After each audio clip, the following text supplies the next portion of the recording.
नमस्कार, मी मनीषा जयप्रकाश. आपण पाहत आहात लोकसंदेश न्यूज. पाहूया आजच्या सविस्तर घडामोडी. United forum of bank unions यांच्या नेतृत्वाखाली आज देशभरातील बँक कर्मचाऱ्यांनी 5 दिवसांचा बँकिंग आठवडा तात्काळ लागू करावा तसेच इतर दीर्घकाळ प्रलंबित सेवासंबंधी मागण्यांसाठी एकदिवसीय संप पुकारला होता.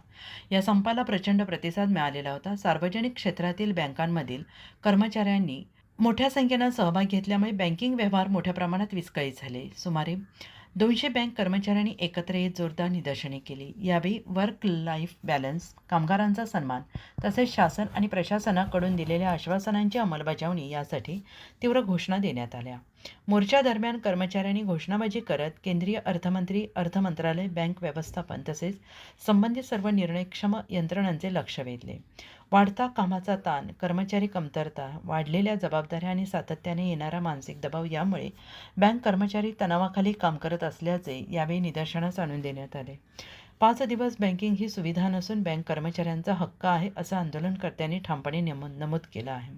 इतर शासकीय आणि निमशासकीय क्षेत्रात 5 दिवसांचा कार्य आठवडा लागू असताना बँकिंग क्षेत्राला त्यापासून वंचित ठेवणे अन्यायकारक असल्याची भावना व्यक्त करण्यात आली. शांततेत पार पडलेल्या या आंदोलनातून कर्मचाऱ्यांची शिस्त, एकजूट आणि गांभीर्य स्पष्ट झाले.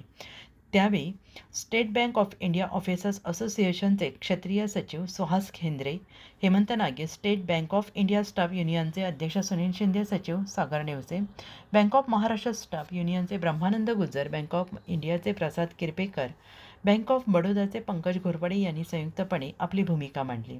तसेच इतर कर्मचारी आणि अधिकारी मोठ्या संख्येनं उपस्थित होते. नेत्यांनी सांगितलं आहे की भारत डिजिटल झालेला असून बँकिंग सेवा 24/7 उपलब्ध आहेत. मात्र बँक कर्मचारी अजूनही जुनाट 6 दिवसांच्या कामकाज पद्धतीत काम करण्यास बाध्य आहे.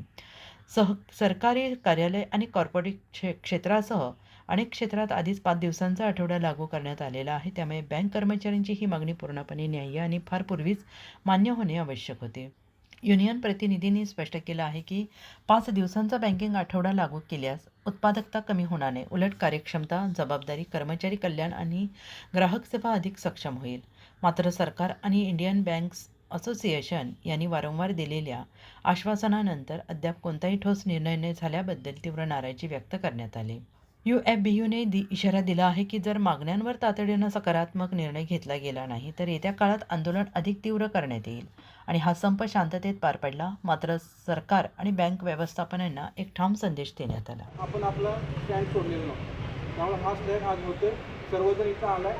सर्वांचं म्हणजे स्वागत पण आहे आणि सगळं इतके उत्स्फूर्तपणे तुम्ही इथं सर्वजण थांबला त्याबद्दल सर्वांचं अभिनंदन. आणि हा स्ट्राईक 1 दिवसावर भागेल असं आपल्या कोणालाच वाटत नसेल किंवा एका दिवसाने काय होईल.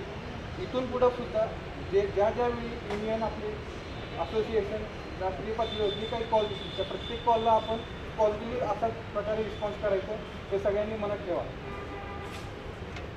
आणि प्रत्येक कॉलला म्हणजे प्रत्येक ट्विटर कॅम्पेन असो किंवा असे स्ट्राईक्स असो प्रत्येकाला आपण आपली स्वतःची रिस्पॉन्सिबिलिटी आहे. त्यामुळे मी आपली मागणी न्याय आहे. 2012पासून आपण हे मागतोय FIDB, पण सरकारनं 2015मध्ये तत्वता मान्य करून आपल्याला दुसरा आणि चौथा मान्य आठवडा लागू करून दिला. पण त्याआधी काय आपल्याला मिळालं तर आपण अर्धा दिवस काम करायचो शनिवारचं. दर शनिवारी अर्धा दिवस काम करायचो. त्यांनी 2 दिवस फुल काम करायला लावले आणि 2 दिवस पूर्ण सुट्टी दिली. त्यामध्ये आपल्याला मिळालं असं काहीच नाही मिळालं.